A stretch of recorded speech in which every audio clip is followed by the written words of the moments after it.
Fala aí, seus medrosos e medrosas, tudo bem com vocês? No vídeo de hoje vocês saberão tudo sobre o SCP-682, a criatura quase imortal.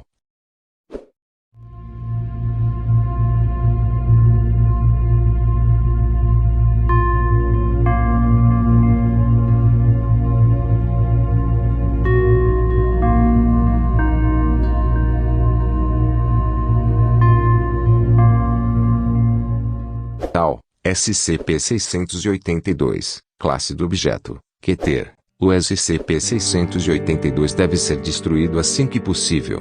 No momento, nenhum meio disponível às equipes SCP foram capazes de destruir o SCP-682, sendo apenas capazes de causar danos físicos massivos.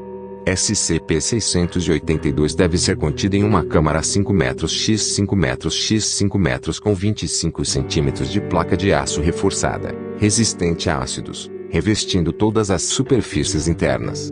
A câmara de contenção deve ser preenchida com ácido clorídrico até o SCP-682 ser submerso e incapacitado.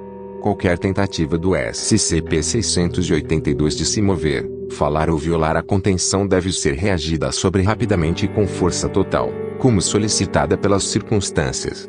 Funcionários estão proibidos de falar com o SCP-682, por medo de provocar um estado de raiva. Todos os funcionários não autorizados tentando se comunicar com o SCP-682 serão restringidos e removidos à força devido aos frequentes atentados de violar a contenção, dificuldade de contenção e incapacitação, e alta ameaça de exposição à fundação. SCP-682 deverá ser contido no sítio confidencial. A fundação usará o melhor de seus recursos para manter toda a Terra dentro de 50 quilômetros sem desenvolvimento humano. O SCP-682 é uma grande criatura vagamente semelhante a um réptil de origem desconhecida. Ele aparenta ser extremamente inteligente, e já foi observado se envolvendo em uma comunicação complexa com SCP-079 durante seus pequenos tempos de exposição. SCP-682 aparenta ter ódio contra toda a vida, que vem sendo expressado em várias entrevistas durante sua contenção.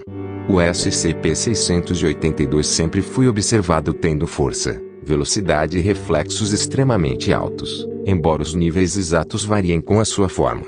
O corpo físico do SCP-682 cresce e muda rapidamente, crescendo ou diminuindo de tamanho quando consome ou derrama materiais.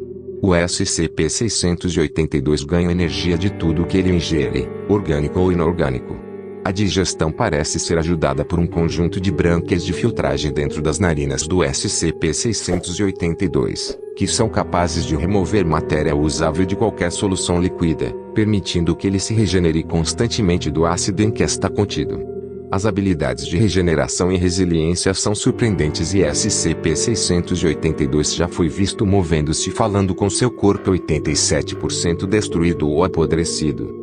Em caso de uma brecha da contenção, o SCP-682 é para ser rastreado e recapturado por todas as forças-tarefa móveis disponíveis, e nenhuma equipe com menos de 7 membros tem permissão para atacá-lo. Até a presente data, não revelada, as tentativas de brechas foram numeradas em 17, enquanto brechas bem-sucedidas foram numeradas